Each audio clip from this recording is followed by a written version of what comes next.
Denver Broncos wide receiver KJ Hamler has been ruled out of Sunday's matchup against the Houston Texans with an injury, but the Broncos are taking a very cautious approach with Hamler. Does it have anything to do with maintenance, or was there a setback for Hamler? Plus, who else is out? Not to mention, we take a look at the wide receiver position. Who can step up with KJ Hamler being ruled out this week? You get that much more on today's brand new episode, Locked on Broncos.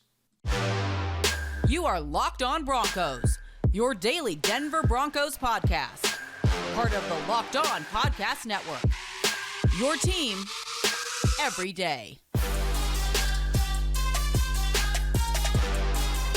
What's up, Broncos country? Welcome back into a brand new episode, Locked on Broncos, your daily Denver Broncos podcast, part of the Locked On Podcast Network, your team every day. Thank you so much to everybody in Broncos country tuning in and making Locked on Broncos your first listen of the day, every single day, free and available everywhere you get your podcast in audio format, or whether you watch us on YouTube. Do us a favor, hit that subscribe or that follow button so you never miss out on a day's worth of Denver Broncos news, content coverage every single day, all year long, from the South Stands to the end zone. I'm your host, as always, Cody Roark, Broncos beat reporter for Mile High Sports, joined alongside, as always, by my co-host, Sayre Bedinger, site expert, predominantly orange.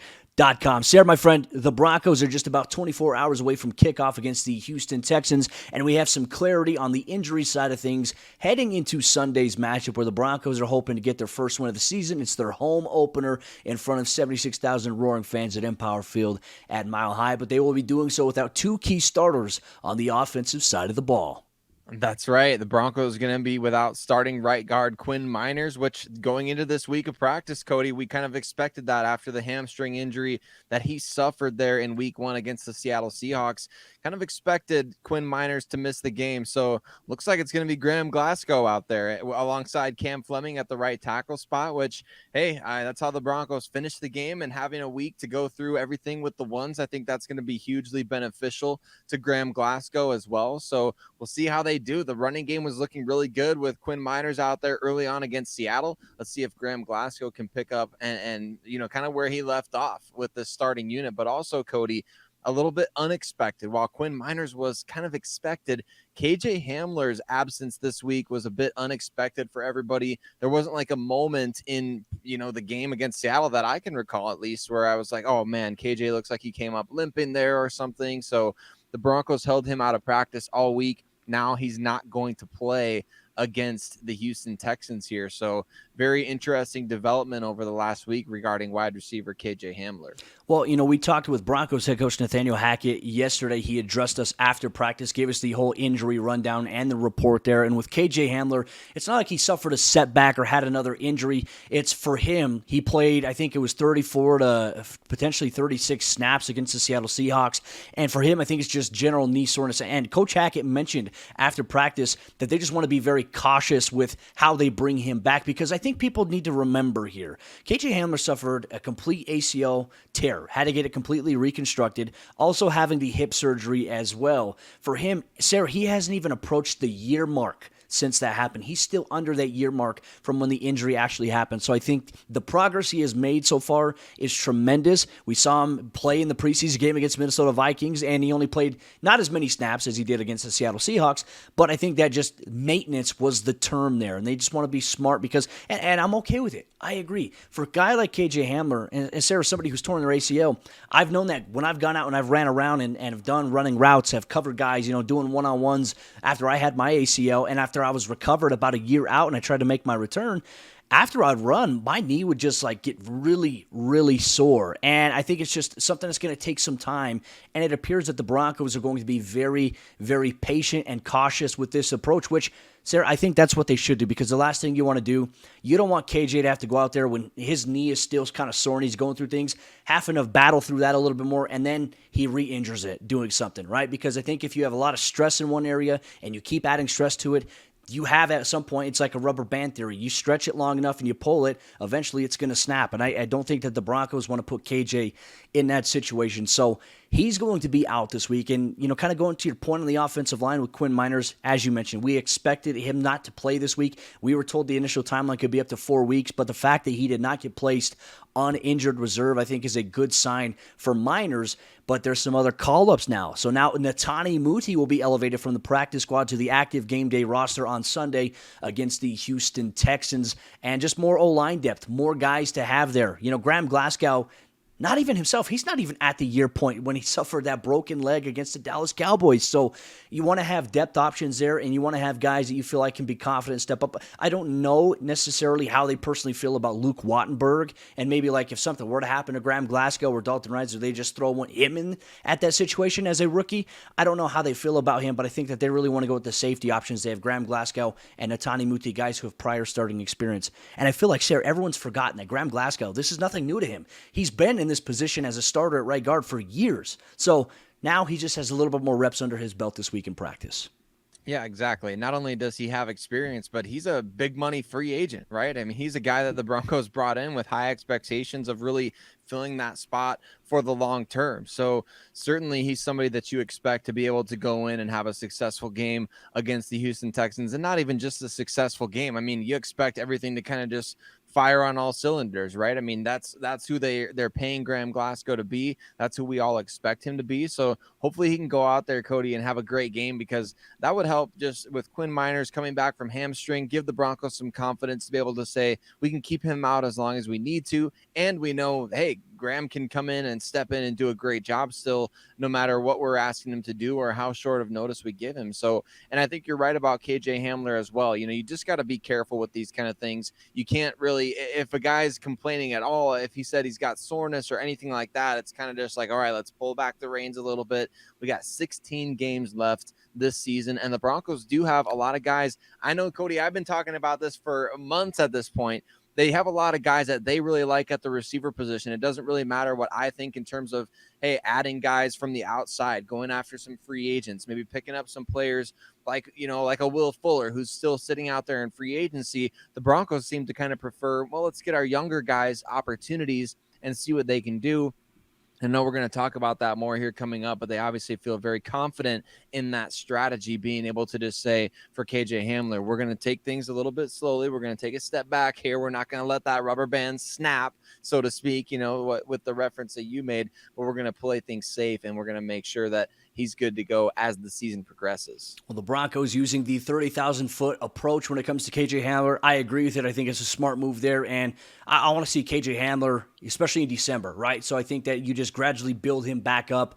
I think that the Broncos, the medical staff, they'll work side by side to figure out what's best for KJ, and we'll see if there's any progress. We'll see if he can maybe play week 3. If not, we'll find out a little bit more this week from Broncos head coach Nathaniel Hackett. But Broncos country coming up here in just a moment with KJ Hamler being ruled out Sunday against the Houston Texans. Which wide receivers could be expected to step up, and who could we see maybe get involved in the game plan outside of Courtland Sutton and Jerry Jeudy? We get to that coming up here in just a moment, but before we do that, let me tell you about BetOnline.net, the sponsor of today's episode, Locked On Broncos. BetOnline.net is your number one source for all your pro and college football betting needs and sports info this season. You can find all the latest football league developments, game matchup, news, and podcasts, including this year's opening week 2 games. BetOnline is your continued source for all your sporting wagering information, including live betting, esports, and scores. They're the fastest and easiest way to check in on all your favorite sports and events, including MLB, MMA, boxing, and golf. So head to the website today or use your mobile device to learn more about the trends and the action. Bet online where the game starts, and our good friends over there at Brightco. Now, I saw a proposal video, and this is one thing that Brightco really specializes on. We talked about somebody proposing to their fiance and dropping the ring through the pier.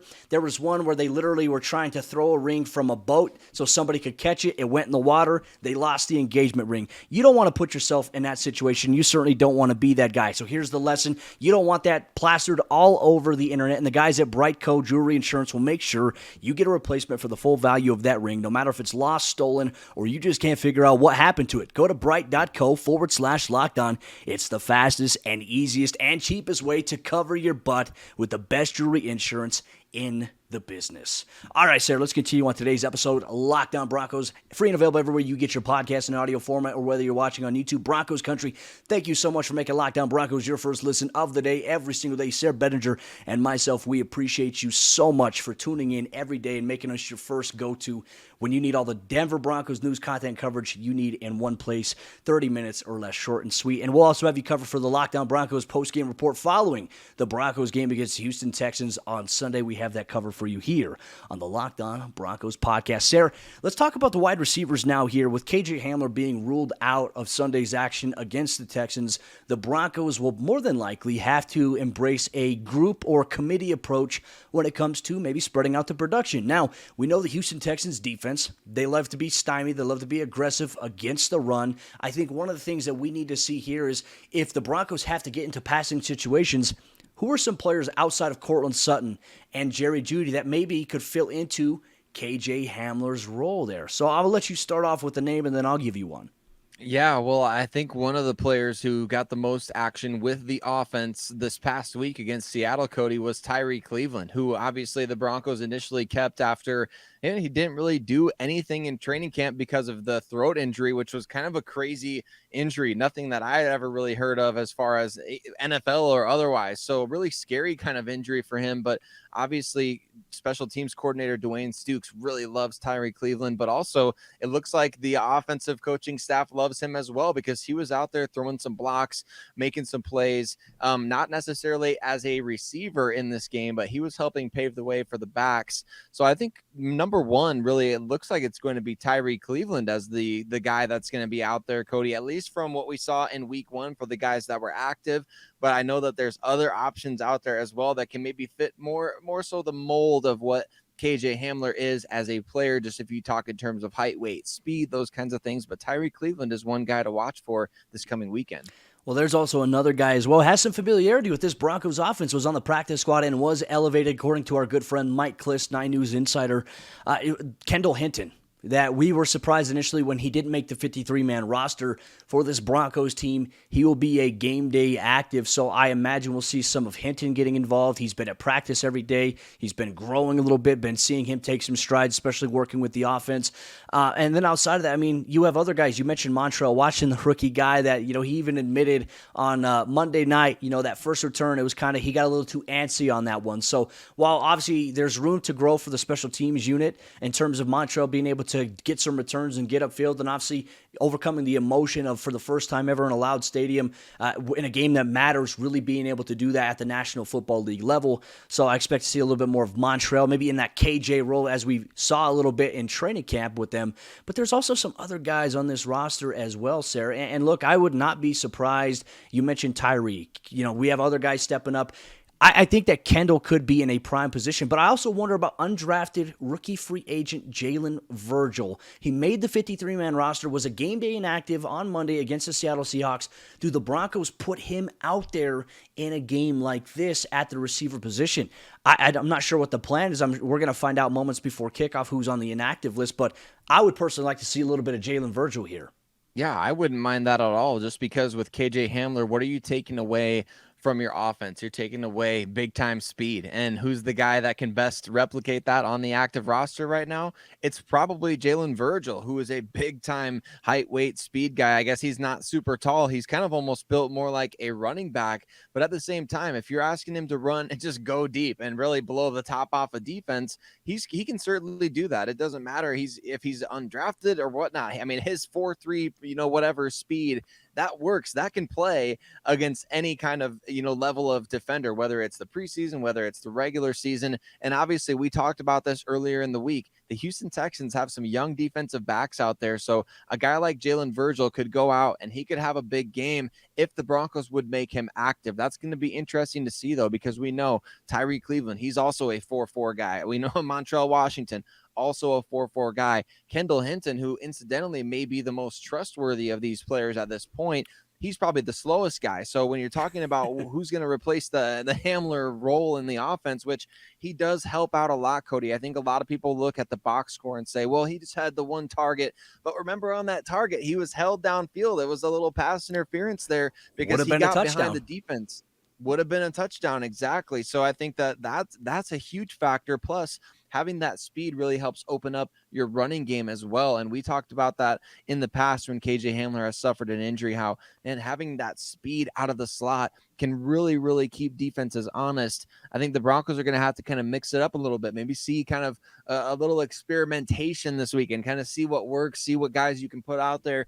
Does Jalen Virgil go out and make some of these big plays that we saw him make in the preseason? Remember some of those acrobatic catches So these guys, and like we talked about with Seattle, some of these guys are just blissfully unaware that they're supposed to be a bad team, right? It's like, okay, well, and some of these rookies are blissfully unaware that, well, I'm supposed to be a rookie, so I'm supposed to make mistakes. No, that those guys will go out there and they will surprise some people. They will make some plays. So that's what I'm saying with regards to like Jalen Virgil. He's undrafted. He was inactive last week. That doesn't matter. He could still go out and have an 80-yard touchdown against the Houston Texans. So I think definitely, Cody, it not necessarily a committee approach, but maybe kind of throw some different guys out there and see how they respond to the opportunities. I'm excited to see what the Broncos decide to do on Sunday, 2:25 p.m. Mountain Time kickoff. The Broncos will host the Houston Texans in their home opener in Power Field at Mile High. Can the Broncos bounce back and get a win? We know that they need it in the biggest way to help calm a little bit of the overreaction that we are seeing in this fan base. But we'll have you covered immediately following the game.